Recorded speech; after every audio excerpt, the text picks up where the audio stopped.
va passer 20-30 minutes ensemble pour parler de cybersécurité dès les phases de conception ou cybersécurité by design. Je pense que si vous êtes là et si le sujet a été mis sur la table, c'est que l'impérative nécessité de la cybersécurité n'est plus véritablement un sujet. En revanche, je pense qu'un des défis qui nous attendent, des défis de maintenant et pour les prochaines années, ce n'est pas simplement de se dire qu'on fait de la cybersécurité parce qu'il y a les directives européennes Nice, parce qu'il y a la loi de programmation militaire pour les infrastructures critiques, parce qu'il y a la régulation de la protection de la vie privée, parce qu'il y a d'autres régulations. Bien évidemment, c'est un moteur.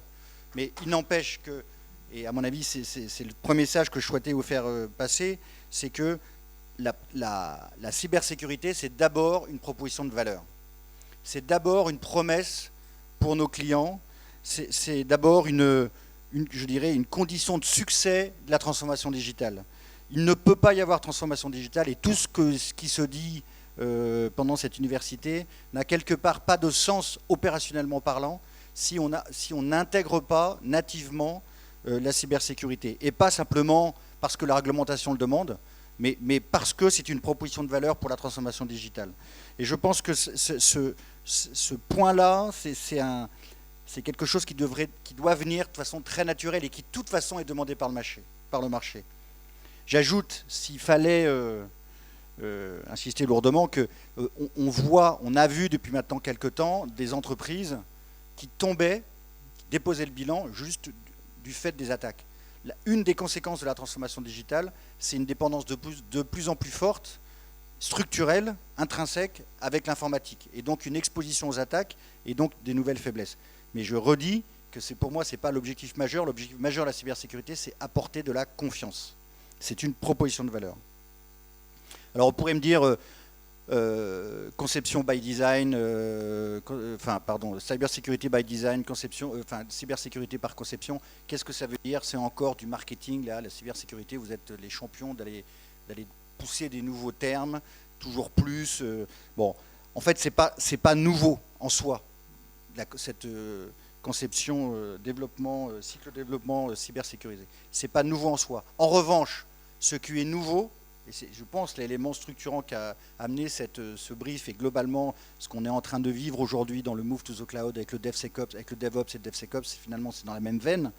Ce qui est complètement pour moi nouveau, c'est qu'on sort d'un monde de l'IT pour l'IT, on est dans un monde où l'informatique, où les processus, où les applications sont directement branchées sur les métiers. Et ça c'est un changement de paradigme fondamental. Gartner estime que 50% des budgets informatiques échappent au DSI et sont portés par les métiers. Donc les métiers sont de plus en plus dépendants de l'informatique et quelque part, précisément à cause de cela, les conséquences d'une attaque sont beaucoup plus dramatiques qu'elles ne pouvaient l'être avant. Parce qu'on n'est pas simplement sur de l'infra ou sur de l'IT, on est sur du processus métier, on est dans le cœur même du fonctionnement des entreprises. Et donc une attaque potentiellement aura des conséquences dramatiques sur le métier et donc sur la vie de l'entreprise. Et on est dans le monde de la santé et également jusqu'au patient, jusqu'au end-user, si je peux m'exprimer ainsi. Et ça, je pense que cette nouvelle dimension justifie, s'il fallait le justifier, cette nécessité d'intégrer des processus de cybersécurité dès le début, dès les phases de conception des systèmes. Et c'est ça la cybersécurité par conception, et j'y reviendrai en vous donnant des grandes phases. Et je pense aussi, c'est peut-être le deuxième message que je souhaitais faire passer, c'est que la cybersécurité n'est pas une finalité. On ne fait pas de la cybersécurité pour se faire plaisir de faire la sécurité. On le fait parce qu'il y a un besoin métier. Il y a un service que la cybersécurité rend au système. Un service que la cybersécurité rend à la data. Et qu'est-ce qu'on attend d'un système de sécurité, de la cybersécurité, c'est d'apporter de la qualité et de l'efficacité. Apporter de la qualité, ça veut dire qu'il faut que la cybersécurité elle soit transparente. Si on commence à apporter trop de contraintes, et ça c'est un sacré challenge, si on commence à apporter trop de contraintes à l'utilisateur, il va contourner ou il va prendre un autre logiciel. C'est comme ça qu'on fait du shadow IT, où il va prendre des mauvaises pratiques. Donc quelque chose qui doit être de qualité, fonctionnel et transparent. Pour pouvoir faire ça, il faut penser la sécurité nativement et pas après. Sinon, c'est à chaque fois une contrainte sur l'expérience utilisateur. Par ailleurs, la cybersécurité, évidemment, elle apporte la confiance, il faut qu'elle soit efficace. Quelque chose d'efficace, ce n'est pas simplement de la confiance. La question qu'il faut qu'on se pose quand on met de la cybersécurité dans le développement d'un système, c'est en quoi ce que je fais va contribuer à la résilience du système. Quand je m'adresse à des DSI, que je leur parle confiance, je leur parle souveraineté, ils me disent t'es gentil, mais moi mon problème c'est la résilience. C'est expliquer à mon CEO que c'est l'investissement qu'il est en train de porter sur la cybersécurité, ça va lui permettre d'avoir plus de confiance, plus de garantie que son système va résister en cas d'attaque. Donc il faut absolument qu'on associe confiance et résilience, en quoi j'apporte un service à l'information et au système.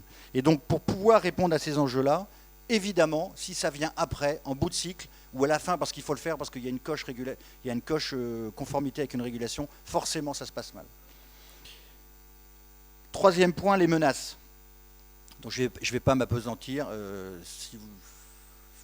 Il y a encore, je me rappelle, mon ancien job, quand j'étais à la NSSI, je me rappelle d'expliquer au cabinet du Premier ministre une attaque BGP sur les routes Internet, détournement de trafic.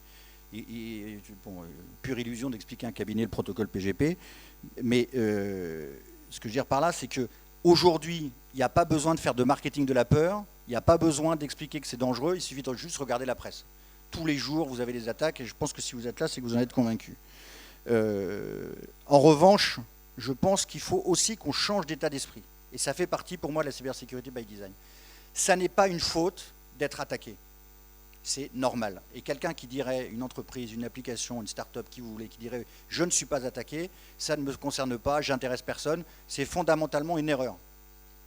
Et donc, la question n'est pas... c'est donc pas une faute d'être attaqué, bien évidemment, et de reconnaître qu'on est attaqué, et les régulateurs s'attachent vraiment à ça. En revanche, c'est une faute d'imaginer qu'on ne l'est pas. Et donc, cette notion de menace, qui est très mouvante, qui est très accélérante, dont l'imagination est débordante, c'est une réalité opérationnelle. Donc aujourd'hui, en ce moment, le système de Thales est sous attaque. Il n'y a pas de jour, il n'y a pas d'attaque. Elles sont plus ou moins sophistiquées. Notre enjeu, c'est précisément de les reconnaître, de les détecter et de les traiter. Et donc, quelque part, cette évolution des menaces, elle est liée... C'est une des conséquences de la transformation digitale. Et finalement, la transformation digitale, c'est une chance pour la cybersécurité. Parce que quand on dit transformation digitale, on va dire plus d'interconnexion, plus d'échanges, plus d'agilité, plus de données. Et donc, plus de dépendance avec l'IT et donc nécessité de faire de la cybersécurité. Donc, vous voyez, on boucle. C'est une proposition de valeur. On s'adresse à des métiers. Et donc, il faut prendre de la cybersécurité au service des métiers. Et pour que ça soit efficace et utile pour l'utilisateur, il faut intégrer ces facteurs cybersécurité dès le début du système. Et donc, finalement, aujourd'hui, qu'est-ce qu'on se dit sur les systèmes existants? Si mon système est attaqué, qu'est-ce que je vais faire? Qu'est-ce que je dois faire? C'est ça la question que se posent les responsables de sécurité. Et finalement, on fait un test d'intrusion, c'est très bien. On fait des exercices de crise, c'est très bien. Mais la conception cybersécurité par conception, c'est je conçois mon système en sachant qu'il sera attaqué. Donc c'est pas qu'est-ce que je dois faire si je suis attaqué, c'est je serai attaqué, donc je conçois mon système avec des éléments de cybersécurité. Et c'est exactement ça, tout simplement ça, la cybersécurité by design. Alors, ça veut dire qu'on ne peut pas concevoir la cybersécurité que comme une étape supplémentaire, quelque chose que, comme je l'ai dit, qu'il faut faire. Ça fait partie entièrement du cycle de vie. Mais, évidemment, ça a un coût. C'est-à-dire qu'on ne peut pas avoir un système résilient à des attaques à éco-coût. L'enjeu, c'est précisément que ce qu'on propose, et moi je vous engage à rentrer en discussion avec les gens de chez Thales, la cybersécurité, évidemment c'est un coût, mais on est aussi raisonnable. C'est-à-dire qu'on sait très bien que si on met la barre bêtement trop haut à la mode paranoïaque, ça ne sera pas appliqué. Une bonne sécurité, c'est une sécurité qui est adaptée et qui est utilisée. Et ça, je pense qu'il faut vraiment donc c'est pas. Oui, il y a un facteur de coût, mais la cybersécurité, elle n'est pas en dehors d'une équation économique. Tout ça, c'est la gestion de risque et j'y reviendrai. Et donc, je pense que une fois qu'on s'est dit que la cybersécurité n'était pas une finalité, mais un service rendu à l'information, au système, à la data, et dans le monde de la data, n'oublions pas, surtout dans le monde de l'e-santé, quelque part, la décision qui va être prise par une application, par une machine ou par un expert ou un professionnel de santé, sur la base de tout ce dont on entend parler aujourd'hui au cours de ces universités, donc tout l'apport de la techno, quelle confiance j'ai dans la donnée et dans le processus qui la traite, sachant qu'il y a des décisions qui vont être prises et qui pourraient reposer sur des... Bon, ça, je pense que j'enfonce une porte ouverte. Maintenant, je vais revenir sur des éléments méthodologiques sur cette notion de sécurité by design. Donc, j'espère avoir répondu à la question du pourquoi. Donc, les fondamentaux de la cybersécurité, c'est assez classique, hein. C'est que le système doit être disponible, il répond au moment où j'en ai besoin. Quand je fais appel à mon application, il faut qu'elle soit disponible. C'est les problématiques de bande passante, c'est les problématiques de résistance à des attaques en ligne de service. Deuxième donnée, c'est que l'application, la data qui va être exploitée, ou l'application doit être intègre. C'est-à-dire quelle confiance j'ai dans l'information que j'ai sur mon écran, qui apparaît sur mon écran. Quelle confiance je peux avoir dans cette donnée et quelle décision je vais pouvoir prendre. Quand je dis je, ça peut être un professionnel de santé, mais ça peut être aussi une machine, ça peut être une intelligence artificielle, ça peut être un processus. Quelle confiance j'apporte à l'intégrité de cette donnée. Et les exemples ne manquent pas de ce type d'attaque. Le troisième élément, et c'est bien dans cet ordre-là qu'il faut la donner, le troisième élément, c'est la confidentialité. Est-ce que l'information doit être protégée en confidentialité ou pas? Ce n'est pas une nécessité.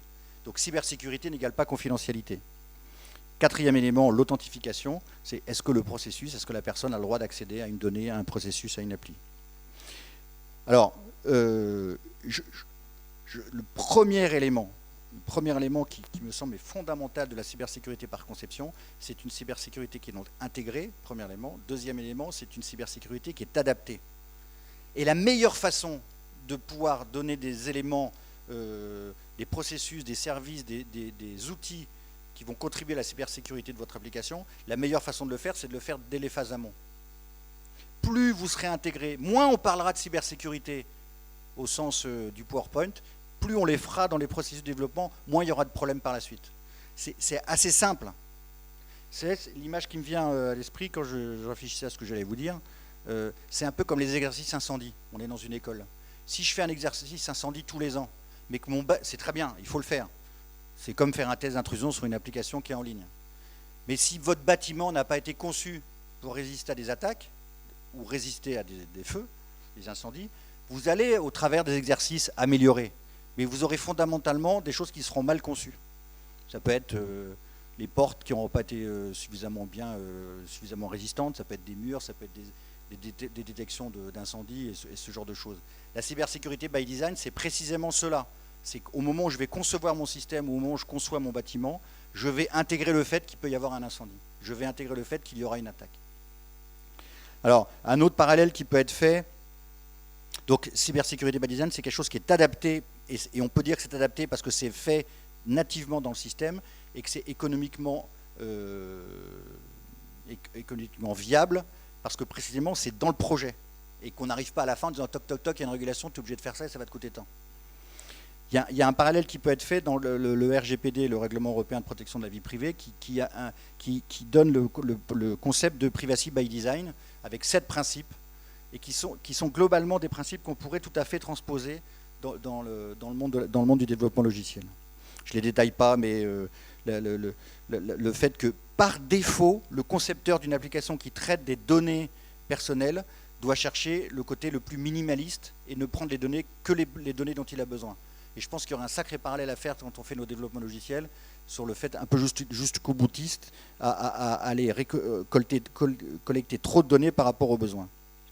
Alors, je reviens par dans les 10 minutes qui me restent sur les grands principes d'une méthodologie de cybersécurité by design. Alors, il existe différentes normes, différents standards. Il y a l'OWASP qui a travaillé là-dessus, il y a le NIST dans le SP 800-64, il y a l'ISO 21087, l'ISO 27034, et aussi Microsoft qui a par exemple conçu le principe du SDLC, c'est le Software Development Lifecycle, cybersécurisé, et qui globalement disent, toutes ces normes, tous ces standards, disent à peu près les mêmes principes. Il n'y a rien de très extraordinaire, néanmoins, comme souvent, la cybersécurité ou la sécurité, ça s'use que quand on ne l'utilise pas. Donc il y a beaucoup de choses écrites, il faut les mettre en œuvre. Et donc ces grands principes, donc je m'appuierai plutôt sur ce SDLC qui détaille des grands principes. Alors, premièrement, tout ça, tout ce que je dis, c'est fumeux s'il n'y a pas les compétences. Si vous n'avez pas les talents, si vous n'avez pas les gens formés, vous ne pouvez pas leur demander d'aller faire du développement logiciel sécurisé. On peut faire des bouts de code sécurisé ou pas sécurisé, faire un système cybersécurisé, un système professionnel, industriel, ça demande des compétences. Ne vous aventurez pas, si j'avais un conseil à vous donner, ne vous aventurez pas dans le domaine de la cybersécurité, sans une compétence, des compétences foisonnantes, sans des gens compétents.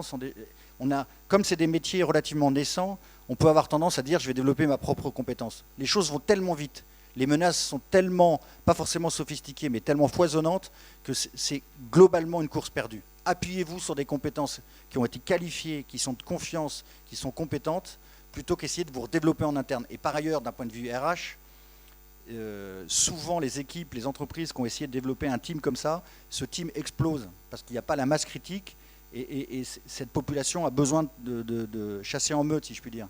Et donc c'est les équipes les plus performantes dans le monde en cybersécurité, ceux qui gagnent tous les challenges, mais c'est juste un indicateur comme un autre, ce sont des équipes qui ont une masse critique suffisamment forte, d'une part, et d'autre part qui s'adressent à suffisamment de projets pour monter en compétences et pas avoir l'impression de s'enfermer dans un team. Donc, je commence à souhait par là, et c'est Thales qui fait du développement logiciel à tout crin, qui vous le dit, commencez par trouver le partenaire qui est compétent et partenaire de confiance. Rien ne peut se faire dans ce domaine-là, et plus vous allez mettre de crypto, plus vous allez mettre d'intelligence artificielle, plus vous allez mettre de la techno, plus vous aurez besoin de compétences, contrairement à ce qu'on peut imaginer. Moi, je vous garantis que quand il y a une attaque, la première chose qu'on fait, c'est comprendre le chemin d'attaque, comprendre par où l'attaquant est passé, comprendre les conséquences, et ça, c'est de l'expertise. Une fois que j'ai dit ce prérequis sur la compétence, mais qui me paraît absolument vital, la deuxième étape, c'est la partie dans les phases de conception et de spécification. Commencez par faire une analyse des risques. C'est quoi les risques qui pèsent sur mon système? Est-ce que c'est un risque de disponibilité? C'est quoi ce que je crains? Est-ce que c'est une attaque interne avec un sous-traitant ou avec un collaborateur malveillant ou malicieux? Est-ce que c'est une attaque extérieure? Est-ce que c'est est-ce que j'ai un problème de disponibilité? Ou est-ce que mon système peut s'arrêter 24 heures sans conséquence? Voilà, ce type de questions fondamentales. Et pour ça, vous avez des études de risque qui existent. Vous vous appuyez sur une étude de risque, mais comprenez nativement, intrinsèquement, qu'est-ce qui pèse comme risque sur mon système. Et de cette analyse-là, vous allez en tirer des spécifications très fondamentales, mais très simples aussi, des principes d'architecture sur les interconnexions. Typiquement, est-ce qu'il n'y a pas forcément besoin de mettre de la crypto? S'il n'y a pas besoin de confidentialité, j'ai aucune raison de mettre de la crypto. C'est des choses assez simples. Faites une analyse de risque. Pour moi, c'est la mère de toutes les batailles. Si vous définissez cette structure, cette analyse de risque, qu'est-ce qui pèse sur mon système, vous allez en déduire des spécifications d'architecture, des spécifications de produits éventuellement ou de services que vous allez devoir mettre à l'intérieur de votre système. Et après, tout va être drivé. Et l'énorme avantage, c'est qu'au moment donné où il y aura besoin d'arbitrage, vous aurez des mises à jour, où il y aura des frictions dans le projet. En général, c'est la sécurité qui trinque. C'est comme ça, on est les latins. Bon. Mais là, vous allez pouvoir dire, vous allez faire une analyse de risque et vous allez pouvoir dire, si on retire telle fonction, si je mets telle interconnexion, si je rajoute tel système, parce que vous aurez fait l'analyse de risque, vous allez apporter la traçabilité en disant, pourquoi pas, mais voilà les conséquences que ça va apporter. Je ne dis pas, je répète, la cybersécurité, elle est au service du système. Donc ce n'est pas l'argument d'autorité qui a raison sur tout. C'est simplement de dire, si vous faites ça, voilà le risque, le nouveau risque que vous allez lever. C'est ça ce qu'on nous demande, c'est de la gestion de risque. C'est peut-être la meilleure synthèse de la cybersécurité by design, c'est de la gestion de risque. Alors après, dans les phases d'implémentation, une fois que vous avez défini, si vous voulez, cette phase de conception vous a permis de faire des choix de protocole ou de non-choix de protocole, des choix d'architecture, des choix de secure éléments, des choix de crypto. On passe dans les phases d'implémentation. De base déjà, dans les logiciels, dans les outils de développement logiciel, choisissez c'est aussi ça les partenaires de confiance, choisissez des outils qui soient à jour. On a encore des systèmes qui sont développés, qui sont développés avec des usines logicielles qui ne sont pas du tout à jour. Du coup, je dirais nativement, intrinsèquement, il y a des erreurs qui ne sont pas vues. Et une des règles de base, et je vais faire un témoignage que nous on met en place chez Thales, mais ça prend du temps, c'est d'imposer que dans le cycle de développement logiciel, il y ait des études de code source. Donc il y a des logiciels qui existent, comme Clockworks, comme Fortify, qui vous permettent de faire de l'analyse de code source, l'analyse statique. Gardez en tête, c'est un message que j'aime bien passer, on a beaucoup parlé de Snowden, on a beaucoup parlé des attaques de nature stratégique, des pièges intrinsèques mis dans les... Mais ça, c'est 0,1% des attaques. 99,9% des attaques, c'est évidemment un ordre de grandeur, mais 99% des attaques utilisent de la mauvaise qualité dans le code. Avant de parler des trucs super stratégiques, commençons par ne pas mettre des mots de passe claqués en le dur. C'est du basique, mais c'est d'abord ça. Les attaques, même les attaques sophistiquées, utilisent de la mauvaise qualité logicielle. Donc, faisons ces analyses statiques et on les inscrit dans le cycle de développement, dans le rythme de développement. Au passage, une des grosses difficultés par rapport à ce que je suis en train de vous dire, c'est qu'avec le passage dans le cloud et le DevOps ou le DevSecOps, ces cycles-là, en quelques semaines, vous avez un client qui vous dit qu'il faut une nouvelle fonctionnalité et on ne va pas prendre 3 mois avec un cycle en V et de la qualification. Donc l'intégration de ce cycle de contrôle dans du DevOps ou du DevSecOps, d'où l'intérêt du DevSecOps, développement sécurisé et les parties opérations, on les a associés. C'est qu'il faut que la cybersécurité gagne en agilité et être plus conforme à ce rythme-là. Deuxième étape dans les phases, j'ai fait mon code, j'ai choisi une usine logicielle à jour, j'ai pas utilisé de fonctions obsolètes, j'ai privilégié le moindre privilège, c'est le cas de le dire, dans les variables d'environnement, j'ai passé mon Fortify ou ce que vous voulez comme outil, on va passer maintenant dans les phases, j'ai compilé, j'ai mon code. Donc là, pareil, vital d'avoir des usines de contrôle. On va faire des tests d'intrusion. Là, on est en opération, au sens où on fait de l'analyse dynamique. Pareil, vous pouvez utiliser Fortify, vous pouvez utiliser des équipes qui font de pentesters qui sont reconnus. On est plutôt dans l'analyse dynamique. Ce regard-là dynamique, il a un énorme avantage. C'est qu'il vous permet de dire ponctuellement, le code que j'ai réalisé, il est en accord avec ma politique de sécurité. Ou pas. Le problème, c'est comment je corrige. C'est un petit peu plus compliqué. En revanche, quand vous faites de l'analyse statique, comme je l'ai évoqué tout à l'heure dans les phases d'implémentation, un des défauts de cette analyse-là, c'est que vous pouvez détecter des attaques potentielles ou des erreurs qui ne seront jamais exploitables dans l'environnement de votre code. Donc il n'y a pas de truc magique. Dans le dynamique, si vous faites du fuzzing, il y a des outils qui servent à ça, qui sont assez efficaces, hein, qui sollicitent en aveugle complètement votre application. Vous allez pouvoir détecter les choses, mais vous aurez peut-être des difficultés à la corriger. Donc il ne faut pas privilégier le statique par rapport au dynamique, il faut les deux. Sachez simplement que chacun a des avantages et des inconvénients. Et puis la dernière phase qu'on a trop tendance à oublier, c'est la mise sur le marché. Et là, précisément, parce que je l'ai évoqué tout à l'heure, la menace évolue en permanence, vous ne pouvez pas vous dire « Ok, j'ai fait de l'analyse de risque, j'ai fait de l'analyse statique, j'ai fait de l'analyse dynamique, mon système il est bon, je le mets sur le marché ». C'est pas possible. Ça n'est pas possible. Ça n'est pas possible parce que le code que vous avez donné va travailler dans des environnements variés, il va évoluer au cours du temps, et parce que la menace évolue. Il y a des menaces qui n'existaient pas au moment où vous l'avez mis en opération. Ça veut dire que vous devez, alors c'est un coût, hein, j'en ai tout à fait conscience, mais vous devez prendre en compte le fait que votre système, je l'ai dit au départ, hein, cybersécurité dès les phases de conception, c'est se dire, mon système va être attaqué, qu'est-ce que je fais pour assurer sa résilience ? Il faut prévoir le fait que votre système sera attaqué, qu'il y aura des vulnérabilités que vous ne connaissez pas, qui n'étaient pas détectables et qui apparaîtront, ou des nouvelles techniques d'attaque. Ça veut dire qu'il faut penser le maintien en condition de sécurité. Tous les jours, vous avez entre 20 et 30 vulnérabilités qui sont publiées sur le web, public. Sur ces 20 ou 30 par jour, la plupart sont inexploitables, ou dans votre environnement inexploitables, encore faut-il l'analyser. Le paradoxe économique de cette affaire-là, c'est que, je vais prendre l'exemple du ransomware, je ne sais plus comment il s'appelait, je ne sais plus si c'est NotPetya ou l'autre, là, du printemps 2017. Ça a été publié, donc tout ça est public. Saint-Gobain a perdu 80 millions de résultats du fait du ransomware. Et le paradoxe, mais c'est arrivé à eux, ça aurait pu arriver à d'autres, je ne pointe pas spécifiquement là-dessus. Le paradoxe, c'est que le correctif lui-même était gratuit. Il aurait suffi qu'ils appliquent le correctif, il ne se serait rien passé. Et donc, la raison pour laquelle, je ne sais pas si c'est le cas de Saint-Gobain, mais très souvent, pour l'avoir vécu à plusieurs reprises, on nous dit non, mais ok, le correctif, on sent que c'est important, mais toi, le système, là, c'est un système qui est en prod, je ne peux pas y toucher. C'est un système ultra sensible. Et le paradoxe absurde, c'est que les systèmes les plus sensibles, les plus exposés, sont les plus stratégiques pour l'entreprise, ne sont pas corrigés et donc deviennent les plus vulnérables aux attaques. Et le pompon de l'absurdité, c'est qu'au moment où l'attaque se produit, au lieu d'appliquer le correctif tranquillement le mardi soir quand Microsoft les publie, bah, ça a été fait en... Alors, soi-disant, c'était impossible, mais ils l'ont fait le week-end en 2 heures. Donc, en fait, ça, c'est un problème de compréhension du risque, compréhension des enjeux. Donc, si vous ne pensez pas votre système nativement dans cette fameuse phase d'analyse de risque préalable, en vous disant « je vais devoir être capable de pousser un correctif bah, », effectivement, vous vous retrouvez vers un système qui n'est pas sécurisé par conception, par nature, parce qu'il y a tout un pan de la défense qui n'existe plus. Alors après, vous me direz, c'est bien gentil ton truc, mais ça marche bien pour les systèmes que je conçois, mais les systèmes en opération, je fais comment? C'est évidemment la bonne remarque.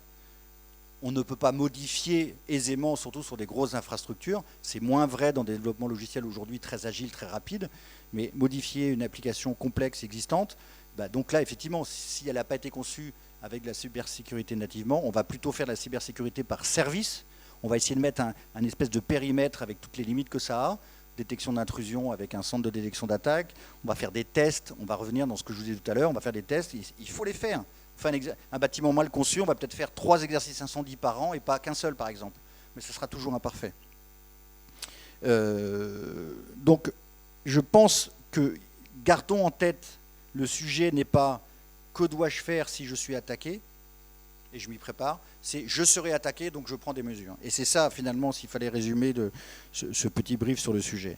Je pense qu'un des grands enjeux, une des grandes différences, enfin, vous voyez, dans le monde industriel, qui est peut-être un peu loin de votre réalité, mais cette convergence entre le monde de l'OT, de l'IT, des systèmes industriels, là où il y a de la graisse, là, et les systèmes informatiques et plus virtuels qui sont en train de converger avec, grâce ou à cause, je ne sais pas, de la convergence vers l'IP, du tout numérique, globalement de la transformation digitale, c'est que 2 mondes se percutent. Le monde de la safety, de la sûreté, et le monde de la sécurité. Le monde de la sûreté, c'est un monde qui est déterministe. Le boulon, il résiste à 10 puissance 15 newtons en traction ou en flexion, ce que vous voulez, et je sais qu'après il pète. Sur une attaque informatique, on est dans un monde probabiliste, et donc on est obligé d'intégrer, et probabiliste, et en plus qui va très vite, qui se transforme très rapidement. 20, gardez en tête, hein, 20 à 30 vulnérabilités par jour. Et donc, qu'il faut exploiter. Et donc, il faut apprendre beaucoup du monde de la sûreté sur le côté rationnel, sur le côté planification, sur la prise en compte de réglementation, sur la prise en compte de la sûreté dès les phases de construction des systèmes. Ça, on a beaucoup à apprendre dans cette intégration. En revanche, on a quand même une spécificité, c'est l'évolution très rapide des menaces, d'où l'intérêt, et on a travaillé beaucoup sur ce sujet-là, et très opérationnellement, d'où l'intérêt du DevSecOps, cette capacité à aller intégrer de la sécurité dans des phases d'agilité très courtes qui peuvent être de 3 semaines à 4 semaines. Je ne dis pas que, et gardez bien en tête, tout ça n'a du sens que si on est dans une approche de gestion de risque. Il n'y a évidemment pas de sécurité absolue. Donc gestion de risque, intégration native, et la bonne cybersécurité, c'est la sécurité qui est adaptée, économiquement viable et qui est vécue, pas quelque chose ok, on a coché la case et on se dit que ça va bien se passer. Voilà en quelques mots sur le sujet qui mériterait bien plus, notamment sur plus de détails dans les normes existantes, mais c'est un peu laborieux. Et je conclus sur le premier point de la méthodologie que je vous ai décrite à haut vol. Vraiment, ça repose sur des compétences, sur du partenariat à long terme, sur des gens qui sont vraiment... c'est un métier. C'est un métier, la cybersécurité, et c'est un métier intégré à un cycle de développement. Ne vous inventez pas une compétence. La meilleure confiance, c'est quand même celle qu'on peut porter à un partenaire de confiance. Voilà, je vous remercie. S'il y a des questions, je suis prêt à répondre après, éventuellement.